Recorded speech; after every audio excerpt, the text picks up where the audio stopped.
Assalamualaikum warahmatullahi wabarakatuh. Selamat pagi anak-anak semua. Kabarnya hari ini semoga kita semua selalu mendapatkan kesehatan dan kerahmatan dari Allah Subhanahu wa taala. Bertemu lagi dengan Pak Lisin di pelajaran Akidah Akhlak kelas 1 SD Islam Al-Madinah Semarang. Sebelum kita belajar, kalian siapkan dulu bukunya. Nah, dibuka bukunya, buku paketnya halaman 61 ya. Semuanya perhatikan bukunya. Sebelum kita mulai pelajaran, mari kita baca basmalah bersama-sama. Bismillahirrahmanirrahim. Nah, di pertemuan kali ini kita sudah memasuki pelajaran yang ke-6, yaitu materi terakhir Akidah Akhlak di semester 1 ini. Apa yang akan kita pelajari?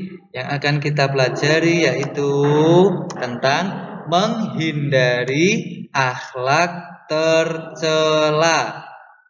Jadi kita harus tahu bagaimana cara menghindari akhlak tercela. Apa itu akhlak tercela? Akhlak tercela adalah perbuatan yang buruk atau perbuatan yang tidak baik untuk dilakukan. Karena perbuatan yang buruk tidak baik, maka jangan sampai kita melakukannya. Harus kita hindari, jangan sampai ada akhlak tercela pada diri kita. Akhlak tercela ini disebut juga dengan akhlak mazmumah. Diingat-ingat ya. Kalau kemarin akhlak terpuji disebutnya apa? Mahmudah. Nah, sekarang akhlak tercela ini disebut juga dengan mazmumah. Diingat-ingat perbedaannya ya. Kemudian kita harus menghindari akhlak tercela karena Allah Subhanahu wa taala tidak suka dengan orang yang mempunyai akhlak tercela atau tidak suka dengan orang yang tidak baik. Allah menyukai orang-orang yang baik, orang yang mempunyai akhlak terpuji. Jadi jangan sampai kita mempunyai akhlak tercela karena Allah tidak suka dengan orang yang mempunyai akhlak tercela. Bukan hanya Allah, orang-orang di sekitar kita juga tentu saja tidak akan suka jika kita melakukan perbuatan yang buruk, perbuatan yang tidak baik. Nah, salah satu akhlak tercela yang akan kita pelajari yaitu kita akan belajar tentang hidup kotor.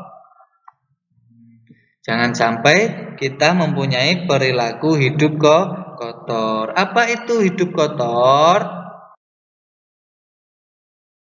Kotor adalah perilaku tidak menjaga kebersihan, baik kebersihan badan maupun kebersihan pakaian ataupun kebersihan lingkungan. Jadi kita harus senantiasa menjaga kebersihan.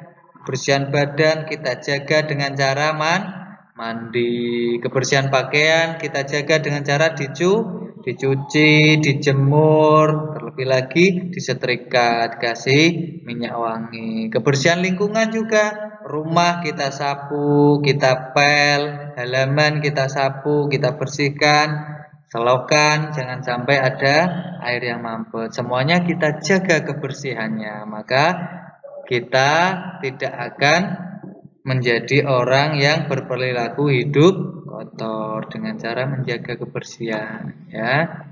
Perilaku hidup kotor akan menyebabkan banyak kuman, banyak bakteri, banyak virus yang membawa penyakit. Maka dari itu harus kita hindari, jangan sampai kita lakukan. Hidup kotor ini adalah perilaku akhlak tercela. Maka tadi Allah tidak suka orang yang berbuat akhlak tercela. Berarti Allah juga tidak suka orang yang berperilaku hidup kotor. Bukan hanya Allah, teman-teman di sekitar kita, keluarga, orang lain juga tentu tidak suka dengan orang yang hidup kotor. Contoh perilaku hidup kotor itu bagaimana? Nah, contohnya antara lain makan tidak cuci tangan dulu. Tangannya habis main tidak cuci tangan langsung makan. Nah, itu merupakan perilaku hidup kotor. Kalau mau makan cuci tangan dulu. Habis makan cuci tangan lagi ya. Kemudian contoh perilaku hidup kotor yang lain yaitu malas mandi. Nah, biasanya apalagi kalau musim hujan ini malas mandi kan. Nah, itu merupakan perilaku hidup kotor. Harus kita hindari. Mandi setidaknya 2 kali sehari. Kemudian tidak menggosok gigi. Nah, ayo siapa yang tidak menggosok gigi? Nah, kita harus rajin menggosok gigi. Itu merupakan contoh hidup kotor adalah tidak mau menggosok gigi dan lain-lain, masih banyak lagi. Membiarkan pakaian berserakan setelah main, tidak dibereskan mainannya, itu semua merupakan contoh perilaku hidup kotor. Harus kita hindari. Kemudian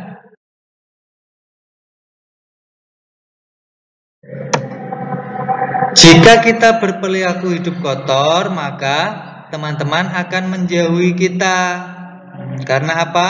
Karena badan kita akan bau kalau hidup kita kotor dan juga gatal-gatal, serta kita akan mudah terserang penyakit. Kalau penyakitnya untuk diri kita sendiri nggak apa-apa, resikonya ditanggung sendiri. Nah, kadang kalau kita berperilaku hidup kotor, penyakit yang kita rasakan ini akan dapat menular kepada teman-teman di sekitar kita. Maka harus kita hindari, jangan sampai kita mempunyai perilaku hidup kotor ya.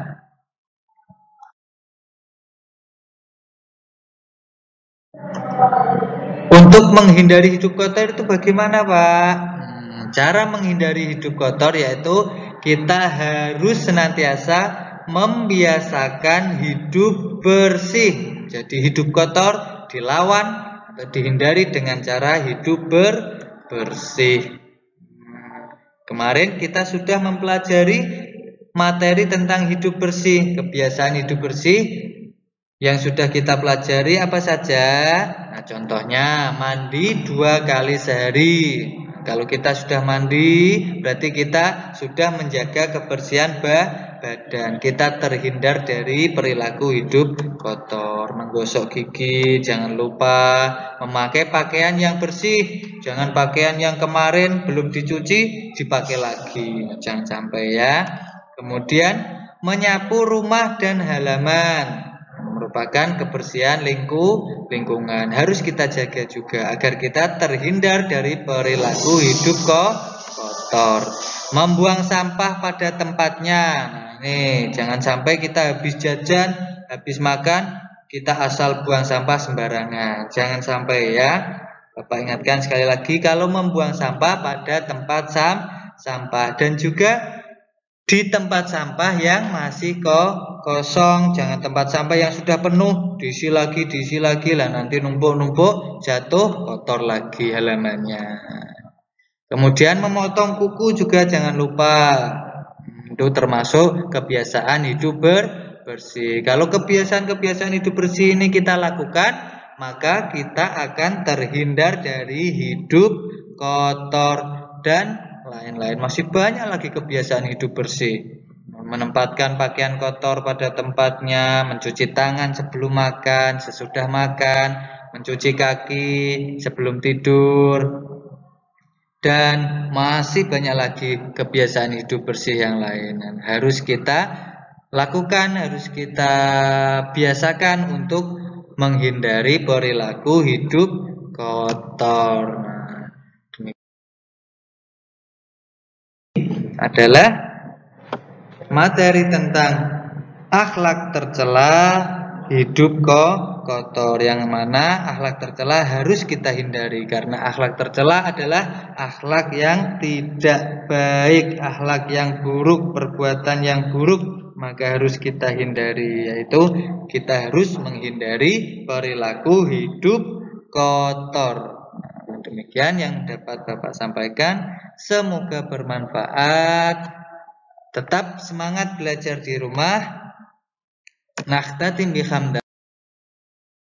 Alhamdulillahi rabbil alamin. Akhirul kalam. Wassalamualaikum warahmatullahi wabarakatuh.